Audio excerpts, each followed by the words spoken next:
Hey everyone, thank you for stopping by Living to Do's review of Married at First Sight, Season 18, Episode 1.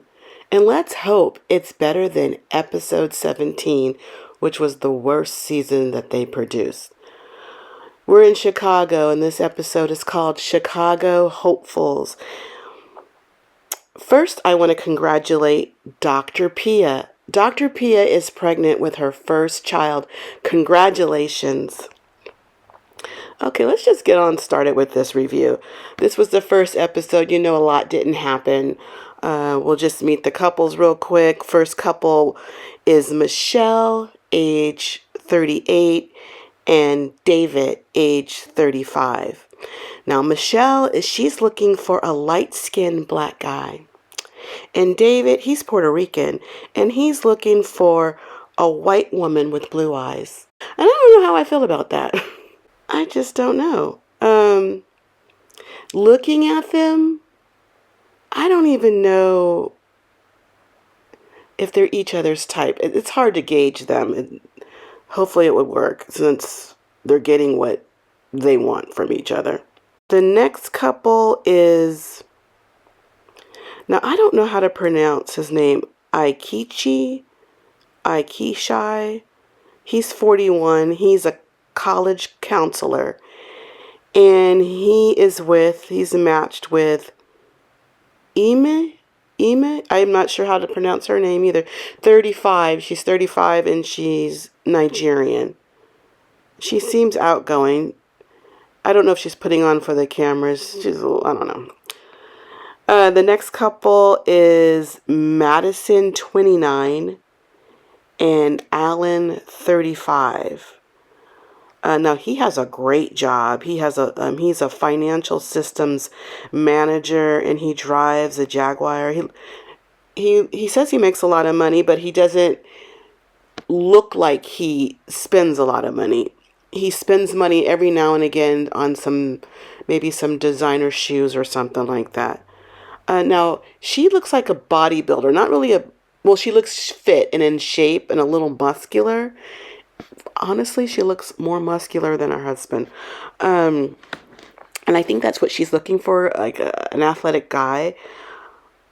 But he's not that. He looks like a computer nerd. But they both like to travel. In the looks department... I hate to judge people's looks, but they don't look like they would match up in real life. Maybe if they're matched in an arrangement, it might work. He seems a lot nice. And to look at him, he doesn't seem like he's really outgoing, but he's looking for a mate. And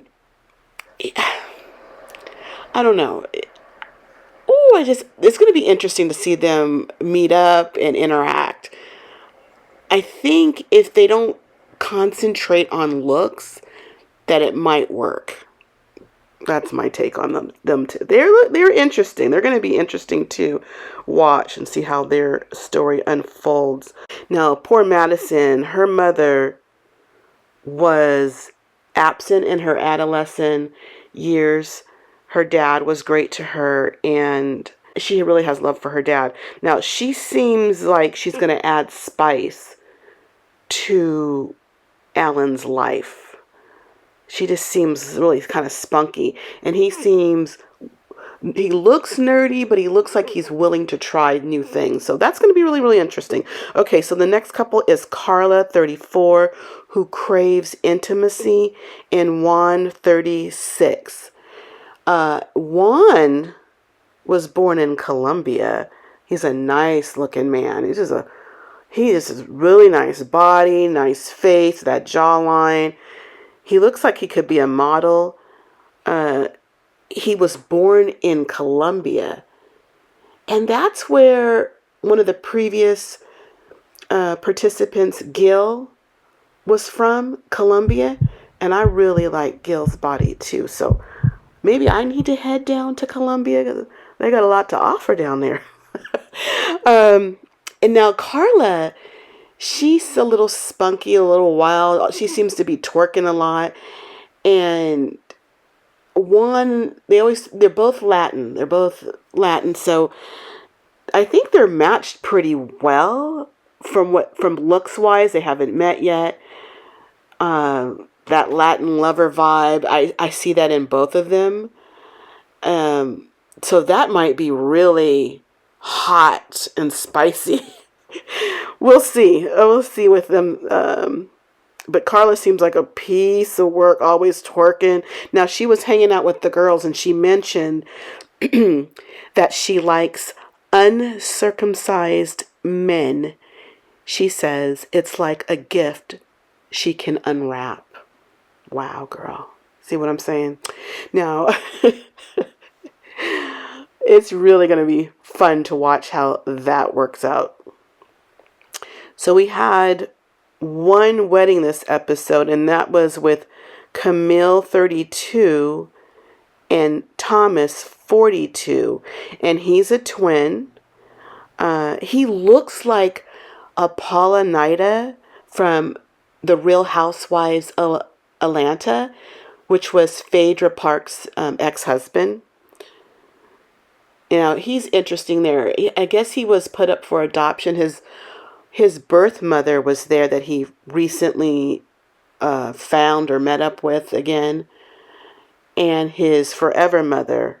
So I want to hear more about their story, why she gave him up, and I don't know. His father just recently passed away, and I'm not sure if that's his biological father. I saw a picture and he looked like him, but I don't know if that is his adopted father. So there's that. So they're at the wedding, and Camille's dad walks her down the aisle. Just a quick mention of her dad. He was wearing this lime green shirt with a jacket, but it was not buttoned. It was unbuttoned with no tie, of course. I just didn't think it was appropriate attire or appropriate color for her wedding. Oh, I just noticed that. No one said anything yet, but yeah, that was just different. Okay, so her husband, she seems to like what her husband looks like, because when she was at the altar, she was looking him up and down like, okay, I like this. That's how the look was. Now, he didn't do that. She's a little on the curvy side. He just stood there at the altar, and still she was more animated or interactive. You know, she was the one talking. I hate when they talk at the altar like it's some type of show. I just want them to get through it. Maybe say one little thing, but she was moving around a little too much for me. I don't know how this is going to work out. I think they're both biracial. I think he's biracial, she's biracial. They did jump over the broom. That might have been her thing. Now, looking at Thomas, I don't know how he fits into the blackness and whatnot. So I didn't think, from what I see of him, I didn't know if jumping the broom is something he really wanted to do. It's going to be fun to get to know him a little bit better and how he's vibing, you know. Now, things that were different so far this season, it seems like things are moving along a little faster. They didn't show a bachelorette party or bachelor party, which I'm kind of glad. It's just wasting time. I'd rather just get to the couples and let's get going. So I like that. So not much really happened in this episode.